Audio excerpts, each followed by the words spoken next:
Halo teman-teman, Rainar Budiarto, welcome back to my channel. Teman-teman, kali ini saya mau sharing film Long Visit. Ini film bagusnya itu ngebuat orang terharu. Jadi digambarkan, itu diceritakan um, ada anak dari penduduk desa, dari ayah ibu di desa tinggalnya. Anaknya perempuan dan dia punya adik lelaki. Kehidupannya sangat sederhana, ibunya itu hanya ibu rumah tangga, ayahnya pengemudi bis ini umum. Jadi, tapi di sana kan sistemnya kartu walaupun di desa. Dan tapi karena tidak terlalu ramai di desa, mungkin pendapatannya juga nggak besar kayak gitu. Apalagi negara Korea kan. Ibunya itu digambarkan selalu berhemat, berbelanja juga selalu nawar abis banget, jadi minta tolong juga seperti gitu. Alasannya dia bilang untuk berhemat, untuk bayar biaya kuliah kamu nanti, dia bilang gitu. Kemudian dia pokoknya sama ibunya sayang banget, tapi sama ayahnya dia sebel banget karena ayahnya itu digambarin ada cacat kaki, kemudian hanya pengemudi bis, ya gitu, jadi pergerakannya terbatas juga, jadi suka marah-marah sendiri. Tapi masalahnya digambarin suka mukul ibunya kayak gitu, jadinya pelampiasan suka, oh iya, mukul ibunya nggak tahu lah, tapi ibunya bertahan karena demi anak-anaknya, karena kalau nanti sampai kalau berpisah gimana anaknya, nanti biaya sekolah anaknya kayak gitu. Kemudian ya lebih ke arah itu ya.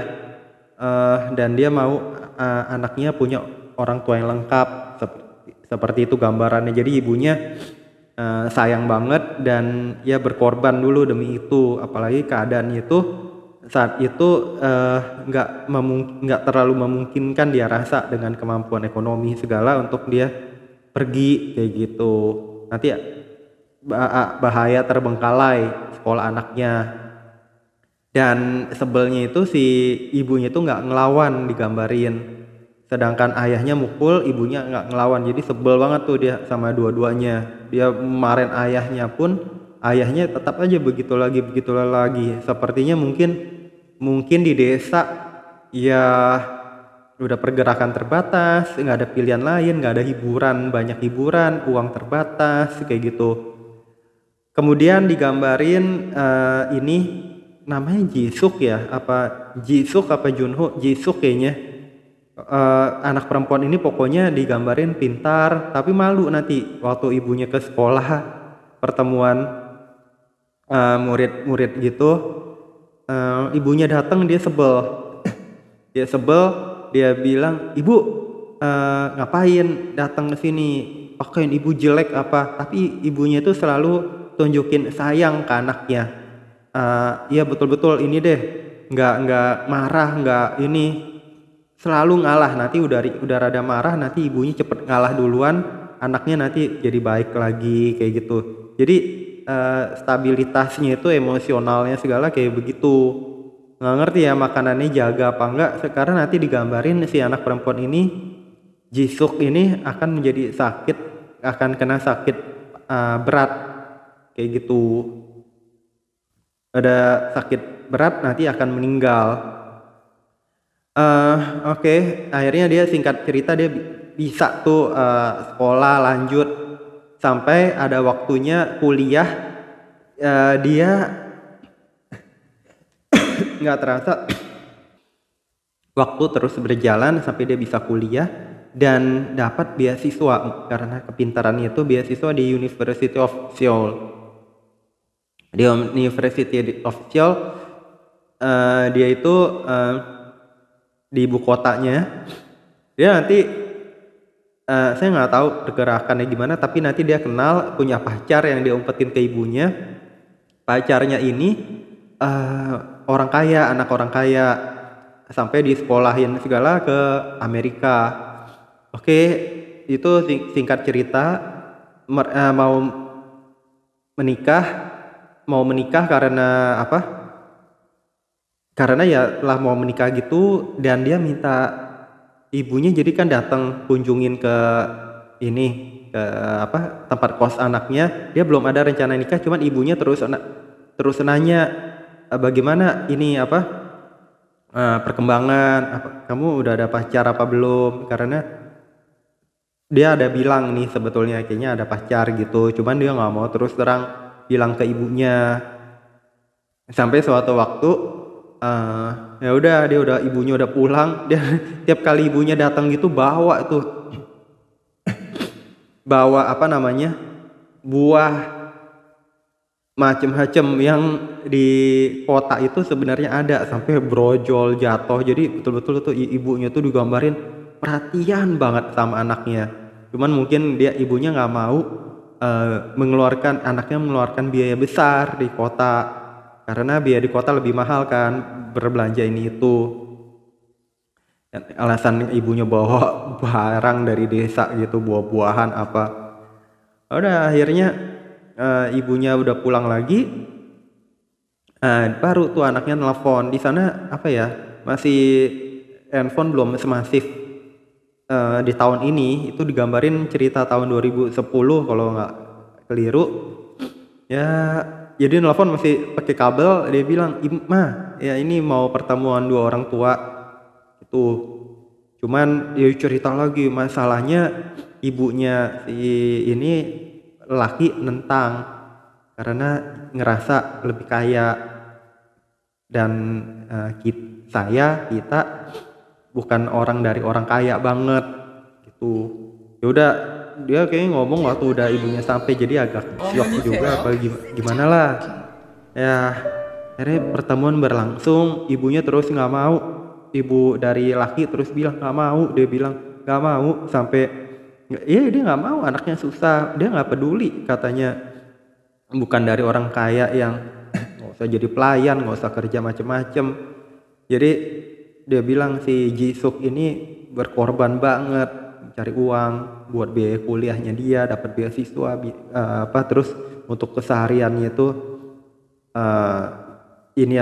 biayain dari kerja segala. Dijawabin sama si ibu yang kaya ini, calon mantunya, calon mertua. Ya makanya dia nggak mau anaknya dia sampai susah seperti anaknya ibu. Jadi dua-duaan tuh ini berantem, sedangkan yang bapak lebih diem. Kalau bapak kan nggak sebawel ibunya kan, kayak gitu teman-teman. Ya udah, akhirnya si ibu itu juga punya harga diri. Si perempuan ini akhirnya jalan kan, ninggalin dia, buang di depan itu kainnya segala. Sampai dia tahu anaknya sedih banget. Dia anaknya bilang nanti juga waktu dia sedih, ibunya itu biasa akan selalu lebih sedih. Seperti itu teman-teman. Ya udah, sampai ibunya tahu anaknya ini pengen banget. Hujan-hujan malam-malam, sore malam, dia datang ke rumah calon sebutannya calon besan ya calon mertua anaknya. Dia mohon sujud minta dimaafin, dia mungkin kasih alasan semua, nanti nggak mau ngerepotin segala, nggak mau dia ngerepotin, jadi nggak usah terlalu pikirin tuh soal nanti harus ngebiayain keluarganya segala. Dia bilang kayaknya nggak usah, nggak seperti itu. Tetap bebas dia tinggal di sana, tetap bebas ngurusin keluarganya aja, dia bisa bertahan sendiri kayak gitu. Yaudah, akhirnya si calon besan itu luluh karena dia kasih alasan banget, emang anaknya sayang banget itu sama mereka berdua tuh, saling sayang. Ya udah, akhirnya udah saling ada pengertian, nggak mau saling ngebebanin, ngeberatin satu sama lain, komunikasi terjalin, pernikahan terjadi. Tapi kuncinya teman-teman, kalau sampai komunikasi nggak terjalin, itu yang bahaya. Kalau nggak ada komunikasi dua pihak, komunikasinya hanya ala kadar atau hambar atau biasa aja yang nggak kenal bener keluarganya itu bagaimana, tetap dijalanin. Cinta banget gak sih?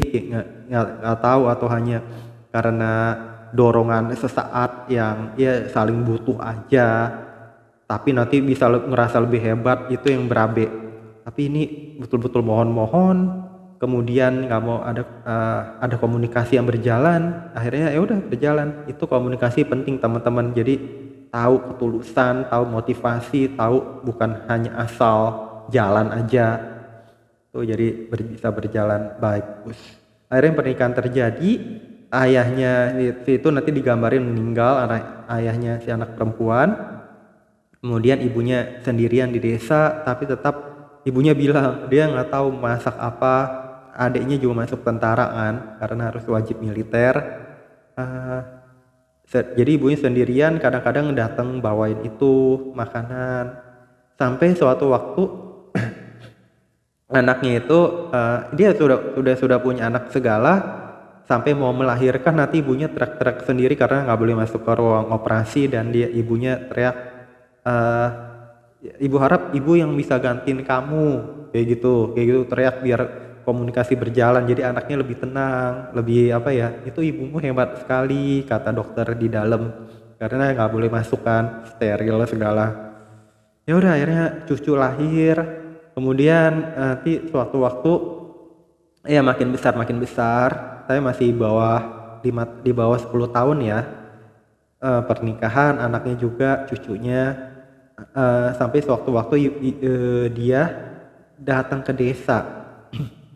Anak perempuan ini datang ke desa kembali, quality time, waktu berharga banget sama mamanya, sampai dia nggak mau bilang dia sakit apa, datang sendiri, terus tiba-tiba nggak ngomong nggak apa, dia akhirnya ibunya curiga, telepon ke suaminya, ke suami anaknya, tanya ada apa, kenapa nggak datang.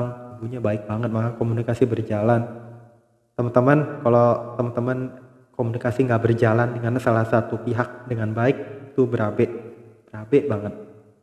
Ini contoh bagus banget ketulusan, memang betul-betul ya mau menerima kelebihan kekurangan dan mau jadi orang baik, mau jadi orang gimana ya?